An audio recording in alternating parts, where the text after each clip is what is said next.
ಮಾಜಿ ಎಂಎಲ್ಸಿ ಒಬ್ಬರು ಬಜರಂಗ ದಳದ ಬಗ್ಗೆ ಮಾತನಾಡಿದ್ದಾರೆ. ಆದರೆ ಅವರು ಈಗಾಗಲೇ ಸರಿದು ಹೋಗಿದ್ದಾರೆ ಎಂದು ವಜ್ರದೇಹಿ ಮಠದ ಶ್ರೀ ರಾಜಶೇಖರಾನಂದ ಸ್ವಾಮೀಜಿ ಮಾರ್ಮಿಕವಾಗಿ ಐವನ್ ಡಿಸೋಜಾ ವಿರುದ್ಧ ಕಿಡಿಕಾರಿದ್ದಾರೆ.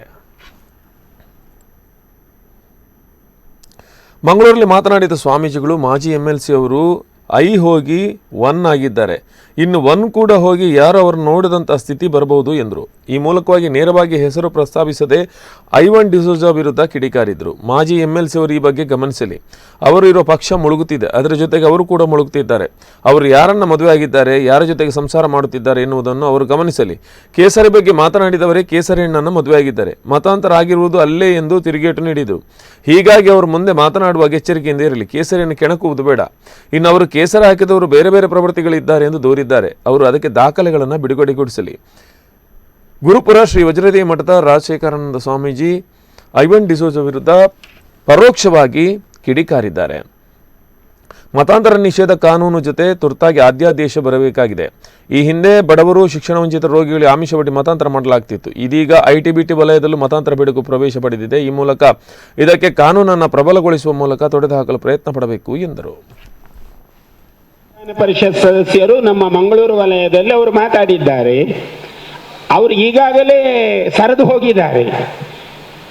ಹೋಗಿ ಇನ್ನು 1 ಆಗುವ ಸಾಧ್ಯತೆ ಇದೆ. ಅವರು ಇದೇ ರೀತಿ ಮಾತಾಡಿದ್ರೆ ಅವ್ರದ್ದು ಹೋಗಿ 1 ಆಗಬಹುದು. ಅವರು ನಾಳೆ ಅವರನ್ನು ಯಾರು ಮೂಸಿ ನೋಡುವವರಿಲ್ಲ. ಅವರು ಈಗಲೇ ಅದನ್ನು ಕಣ್ತೆರೆಯಬೇಕು. ಅವರ ಯಾವ ಪಕ್ಷವನ್ನ ಅವರು ಗುರುತಿಸ್ತಾ ಇದ್ದಾರೆ ಅದೇ ಮುಳುಗ್ತಾ ಇದೆ, ಅದರೊಟ್ಟಿಗೆ ಇವರು ಮುಳುಗುವ ಸನ್ನಿವೇಶ ಇದೆ. ಹಾಗಾಗಿ ಅವರು ಒಮ್ಮೆ ಗಮನಿಸಲಿ, ಅವರು ಯಾರನ್ನ ಮದುವೆಯಾಗಿದ್ದಾರೆ, ಅವರು ಯಾರ ಜೊತೆ ಸಂಸಾರ ಮಾಡ್ತಾ ಇದ್ದಾರೆ ಎನ್ನುವುದನ್ನು ಯಾರು ಹೇಳಿಕೆ ಕೊಟ್ಟಿದ್ದಾರೆ ಕೇಸರಿಯ ಬಗ್ಗೆ. ಆ ಕೇಸರಿಯ ಹೆಣ್ಣನ್ನೇ ಅವರು ಮದುವೆಯಾಗಿರೋದು, ಮತಾಂತರ ಅಲ್ಲೇ ನಡೆದಿರೋದು. ಯಾರು ಇವತ್ತು ಕೇಸರಿಯ ಬಗ್ಗೆ ಮಾತಾಡ್ತಾ ಇದ್ದಾರೆ ಅವರು ಕೇಸರಿಯ ಹೆಣ್ಣನ್ನೇ ವಿವಾಹವಾಗಿರೋದು. ಹಾಗಿರುವುದರಿಂದ ಮುಂದೆ ಅವರು ಮಾತಾಡುವಾಗ ಸ್ವಲ್ಪ ಜಾಗೃತಿಯಿಂದ ಮಾತಾಡುವುದು ಒಳ್ಳೆಯದು. ಏನು ಮಾಡಬೇಕು ಅದು ಸಮಯೋಚಿತವಾಗಿ ನಮ್ಮ ದೇಶದ ಪರಂಪರೆಯಿಂದ ಅದು ಏನು ಮಾಡಬೇಕೋ, ಅದು ಏನು ಬೆಳೆಸಬೇಕೋ, ಹಿಂದೂ ಧರ್ಮದ ಶಕ್ತಿ ಏನು ಅಂತ, ಅದರ ಸಾಮರ್ಥ್ಯ ಏನು ಅಂತ ನಿರಂತರವಾಗಿ ತೋರಿಸ್ತಾ ಬಂದಿದೆ. ಇನ್ನು ಮುಂದೆಯೂ ಕೂಡ ಅದು ತೋರಿಸ್ತಾ ಇರ್ತದೆ. ತ್ಯಾಗದ ಸಂಕೇತ ಒಂದು ಮಾತ್ರ ಅಲ್ಲ, ಶಾಂತಿಯ ಸಂಕೇತ ಕೂಡ ಹೌದು, ಸೌಜನ್ಯದ ಸಂಕೇತವೂ ಕೂಡ ಇದು. ದಯಾ, ಕ್ಷಮ ಎಲ್ಲ ಗುಣಗಳು ಅದರ ಜೊತೆಯಲ್ಲಿ ಇರ್ತದೆ.